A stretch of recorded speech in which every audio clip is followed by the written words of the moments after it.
الحمدللہ ہو گئی.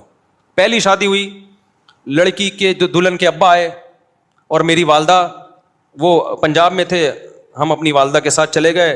راستے سے ہم نے بھاولپور سے اپنے بھائی اور بھابھی کو اٹھا لیا, وہاں گئے ہیں, بس یہی بارات تھی, ہمارا نکاح ہوا اور میں, میری والدہ اور زوجہ بائی ایئر آ گئے. قصہ ختم ہو گیا, شادی ہو گئی. اگلے دن میں گھوم رہا ہوں, لوگ کہہ رہے ہیں صاحب کل آپ کا بیان تھا, آپ تھے نہیں. میں نے کہا میں شادی میں گیا ہوا تھا. میں نے کہا کس کی؟ میں نے کہا اپنی. کیا مطلب؟ ابھی تو آپ یہاں تھے, آپ کی شادی بھی ہو گئی. میں نے کہا شادی میں تو وہ بولے قبول ہے, ہم نے بولا قبول ہے تو ہو گئی, اس میں کیا ہے؟ تو میں نے کہا ولیمہ کر لوں گا میں, آپ بے فکر رہیں. ولیمہ بھی اپنی جو میری حیثیت تھی اس کے حساب سے کر لیا, جتنے پیسے تھے اس کے حساب سے کر لیا, کوئی قرضے نہیں لیے, کوئی ادھار نہیں لیے, اپنی اوقات دیکھی کہ یار اتنی اوقات بنتی ہے تو اس حساب سے کر لو. میں نے ایک چکن بریانی بنوائی تھی بس, میری گنجائش اتنی تھی. میں نے کہا اتنے آدمی یہ بریانی, اور منع کر دیا کوئی لفافہ نہیں لے کے آئے گا. ایک نے کہا بوٹیاں گلی نہیں تھیں, ایک صاحب نے کہا صحیح طرح گلی نہیں تھی. تو میں نے کہا ہمارے بس میں جتنا گلا سکتے تھے ہم گلا دیے بھائی, کھانا کھا, نہیں تو پتلی گلی سے نکل. پھر دوسری بھی ایسے ہی ہو گئی ہماری, وہاں بھی ایسے ہی ہوا. میں دوسری میں تو کوئی تھا ہی نہیں نا, وہ تو پکڑے جاتے تو پٹتے. دوسری میں تو اتنے افراد بھی نہیں تھے. دوسری جب ہوئی ہے تو میرے بھائی, میرا چھوٹا بھائی میرا ساتھ دے رہا تھا, 2-4 دوست میرا ساتھ دے رہے تھے. جب نکاح کا ٹائم تھا یہ بھی بھاگ گئے, ہاتھ پاؤں ان کے کانپنے لگے. انہوں نے بولا پکڑے تو پٹیں گے ہم, شادی تم کر رہے ہو, پٹیں گے کون؟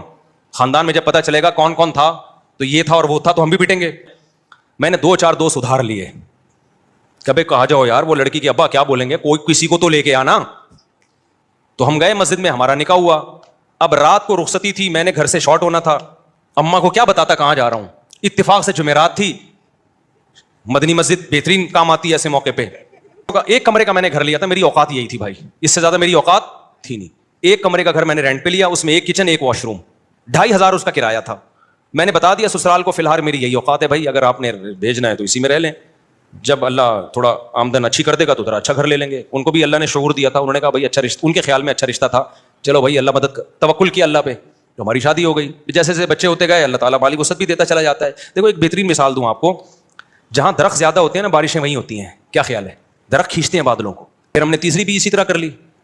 وہ کیسے ہوئی تھی ابھی مجھے ساری شادیاں یاد نہیں ہے کہ پوری ڈیٹیل, وہ بھی ایسے ہی ہوئی تھی, بلکہ وہ تو اتنی آسان ہوئی تھی, ہم بیٹھے ہوئے تھے تو جو ہماری زوجہ ان کے گھر والے تھے انہوں نے کہا کہ بھائی کیا خیال ہے, پھر مجھے پورا جو ہے نا معلومات لی کیا آمدن ہے. میں نے کہا بھائی یہ ہماری آمدن یہ ہے ٹوٹل یہ ہے, تو اسی میں 2 ہیں تو اور چل ہی رہا ہے اللہ کا شکر ہے. تو انہوں نے کہا بھائی بندہ, ان کا خیال تھا بندہ صاف بات کر رہا ہے, کوئی 2 نمبر ہی نہیں ہے. تو وہ علماء کا خاندان تھا. جب بات طے ہو گئی, انہوں نے کہا ہمیں قبول ہے. تو میں جب اٹھ کے جانے لگا تو انہوں نے کہا کہ بھائی ہم مولانا لوگ ہیں, ہم لوگوں سے کہتے ہیں کہ نکاح سادگی سے کرو, آسان بناؤ. تو اب یہ کیا کہ 6 مہینے بعد نکاح ہوگا اور یہ ہوگا, بس جب بندہ پسند ہے نا سب کو, انہوں نے کہا ہاں بھائی نکاح پڑھاؤ یار. میں ایک سول ڈریس میں تھا, یعنی ویسے جب بھی میری شادی ہوئی ہے سفید کپڑے نیل لگا کے, پگڑی نیل لگا کے, اتنا اہتمام میں نے کیا. یہی حلیے میں گیا ہوں, کبھی کوئی کچکن شیروانی الگ سے, سینڈل الگ سے, ٹوپی پگڑی میں نے جب بھی شادی ہوئی ہے خریدے نہیں ہے. تو ہر شادی ہماری اسی طرح ہوئی ہے. تو اس طرح سے 4 ہو سکتی ہیں جس طرح سے آپ لوگ کر سکتے ہو. ایک شادی کمر توڑ دیتی ہے آپ کی, اس میں اتنا خرچہ, قرضے چڑھ جاتے ہیں آپ کے اوپر, پھر اس کے بعد آپ پہلے ان قرضوں کو اتارنے میں اتنا ٹائم